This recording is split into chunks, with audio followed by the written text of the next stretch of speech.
அனைவருக்கும் இயேசு கிறிஸ்து நாமத்தினாலே வாழ்த்துதல் சொல்லிக்கொள்கிறேன். இந்த நாளிலும் நம்முடைய தியானத்துக்காக எழுதப்பட்ட வசனம் நீதிமொழிகள் 22:29. நீதிமொழிகள் 22:29. தன் வேலையில் ஜாக்கிரதையாக இருக்கிறவனை நீ கண்டால் அவன் நீசருக்கு முன்பாக நில்லாமல் ராஜாக்களுக்கு முன்பாக நிற்பான். ராஜாக்களுக்கு முன்பாக நிற்பான். A man skilled in the work will stand before kings. நம்முடைய எந்த வேலையில் நம்ம அழைக்கப்பட்டாலும், எந்த வேலை இருந்தாலும் அதில் உண்மை உள்ளவர்களாக, நேர்மை உள்ளவர்களாக நம்ம அதை செய்யும் பொழுது கடவுள் நம்மை உயர்த்துவார். உலகத்தில் உள்ள நமக்கு மேலுள்ள தலைவர்களும் அதை அப்ரிஷியேட் பண்ணி நம்மை உயர்த்துவார்கள். இதற்காக ஒரு தமிழ்நாட்டில் நடந்த ஒரு உண்மை சம்பவத்தை சமீப காலத்தில் பணியிலிருந்து ஓய்வு பெற்ற ஒரு IAS ஆஃபீஸரோட வாழ்க்கை சரித்திரத்தை உதாரணமாக சொல்ல விரும்புகிறேன். அவருடைய பெயர் MMR என்றால் MM ராஜேந்திரன். அவர் சென்னையில் ஒரு IAS ஆஃபீஸராக பணியில் சேர்ந்து நல்ல திறமையாக வேலை செய்தார். அவருடைய இளமை பருவம் ஆந்திராவில் இருந்தது. அவர் அப்புறம் ஒரு ஹாஸ்பிட்டல் இன்சார்ஜாக இருந்தார். அவர் ஹாஸ்பிட்டல் இன்சார்ஜாக இருக்கும் பொழுது அவர் அங்கே இருக்கிற PWD என்ஜினியர்ஸை இந்த ஹாஸ்பிட்டல் நீங்கள் ரிப்பேர் பண்ணி கொடுங்கள், மிகவும் மோசமான கண்டிஷனில் இருக்க சொல்லும் பொழுது அவர் யாரும் செய்து தரவில்லை. இப்படி இருக்கும் நாட்களில் ஒரு நாள் திடீரென்று அந்த ஏரியா கலெக்டர் அங்கே வருகிறார்.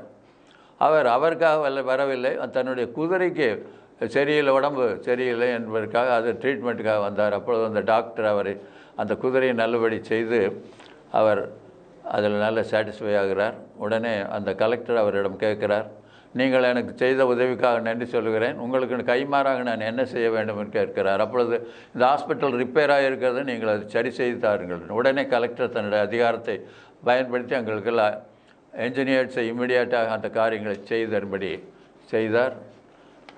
அநேக நாட்கள் தாமதமான ஒர்க் அந்த கலெக்டர் சொன்ன உடனே அந்த ஒர்க் செய்து முடிக்கப்பட்டது. அப்பொழுது அவருடைய மகன் அங்கே இருக்கிறார்.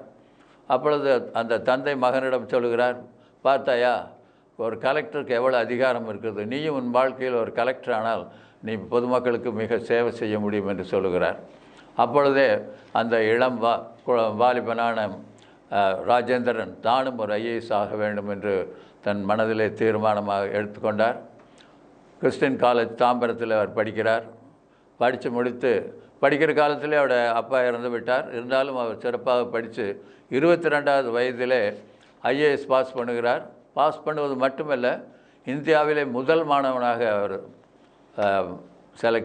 பாஸ் பண்ணுகிறார். அப்பொழுது அவரை நிறைய இடங்களில் ட்ரைனிங் போடுகிறார்கள், சிவகாசியில் போடுகிறார்கள். அப்பொழுது அவர் பெருந்தலைவர் காமராஜுக்கு அவர் மிகவும் நெருக்கமான வகையில் பழகியிருக்கிறார்.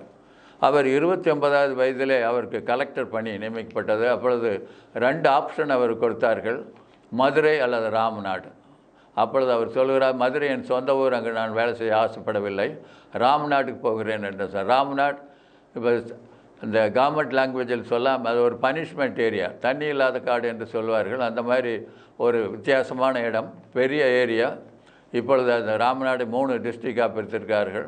அங்கே அவர் பணியேற்றுக்கொள்கிறார், சிறப்பாக செய்கிறார்.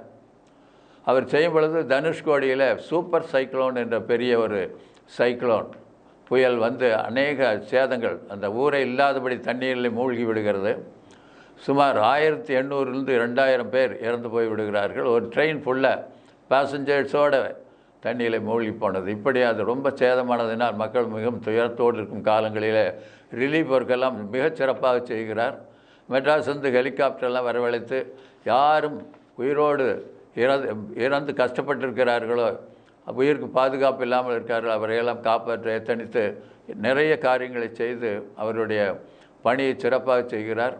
எங்கெங்கும் போக முடியாத அங்கே இடமெல்லாம் போட்டில் போய் தன்னுடைய பணியை சிறப்பாக செய்து அந்த கலெக்டர் வேலைகளை சிறப்பாக செய்கிறார். அவர் தன்னுடைய பணியில் 2 காரியங்களை முக்கியமாக செய்கிறார். ஒன்று, அந்த இந்திய அஜிடேஷனில் அந்த ஏரியாவில் எந்த உயிர் சேதம் இல்லாதபடி, ஃபயரிங் இல்லாதபடி காத்துக்கொள்கிறார்.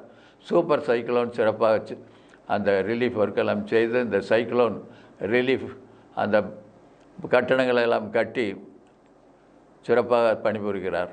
அதற்கு பிறகு அவர் நிறைய பணிகளிலிருந்து IAS chief secretary and UNICEF இந்த மாதிரி வேலைக்கெல்லாம் போய் அவர் பணி ஓய்வு பெறுகிறார். அப்பொழுது 1999 ஒரிசாங்கிற மாநிலத்தில் அடிக்கடி புயல் அஃபெக்ட் ஆகும்.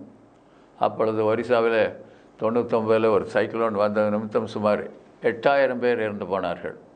அப்பொழுது வாஜ்பாய் பிரைம் மினிஸ்டர் அவர் இந்த சைக்ளோன் ரிலீஃப்காக ஒரு நல்ல ஒரு அட்மினிஸ்ட்ரேட்டிவ் எக்ஸ்பீரியன்ஸ் உள்ள மனிதனை நம்ம கவர்னராக போட வேண்டும் என்று எம்.எம். ராஜேந்திரனை தெரிந்து கொண்டார். அங்கும் அவர் சிறப்பாக வேலை செய்கிறார். German red cross, Ramakrishna mission, Syrian search இந்த மாதிரி எல்லாம் அந்த நிறுவனங்களிலிருந்து நிறைய ஃபண்ட் ரைஸ் பண்ணி நிறைய சைக்ளோன் ரிலீஃப் கேம்ப் நடத்தி சிறப்பாக செய்து முடிக்கிறார். அது நிமித்தம் அவருக்கு நல்ல Mahatma Gandhi national award for life time அச்சீவ்மெண்ட்ங்கிற அவார்டு கொடுத்து அவரை சிறப்பித்தார்கள்.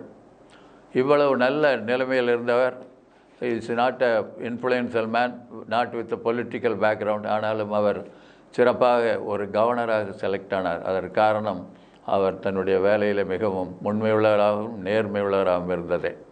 நம்முடைய வாழ்க்கையில் கூட நாம் எல்லா வகையிலும் நேர்மை உள்ளவர்களாக உண்மை உள்ளவர்களாக இருந்தால் பைபிளில் சொல்லுகிறபடி உண்மையும் உத்தமுள்ள ஊழியக்காரனே, நீ கொஞ்சத்தில் உண்மையாக இருந்தாய்,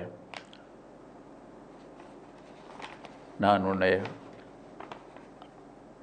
எந்த வேலையிலும் சிறப்பாக உண்மையாக இருந்தாய், அநேகத்தில் உண்மை அதிகாரியாய் வைப்பேன் என்று சொன்ன அந்த வசனத்தின்படி இவர் கடவுள் அவரை ஆசீர்வதித்தார். நம்முடைய வாழ்க்கையிலும் நாம் சிறப்பாக நமக்கு எந்த பணியோ, சாதாரண வேலையோ அல்லது பெரிய வேலையோ, எந்த வேலை இருந்தாலும் நாம் உண்மை உள்ளவர்களாக நேர்மையானவர்களாக பணி செய்யும் பொழுது தேவன் நம்மை உயர்த்துவார். தேவன் தாம் இந்த வசனங்களை ஆசீர்வதிப்பாராக. ஆமென்.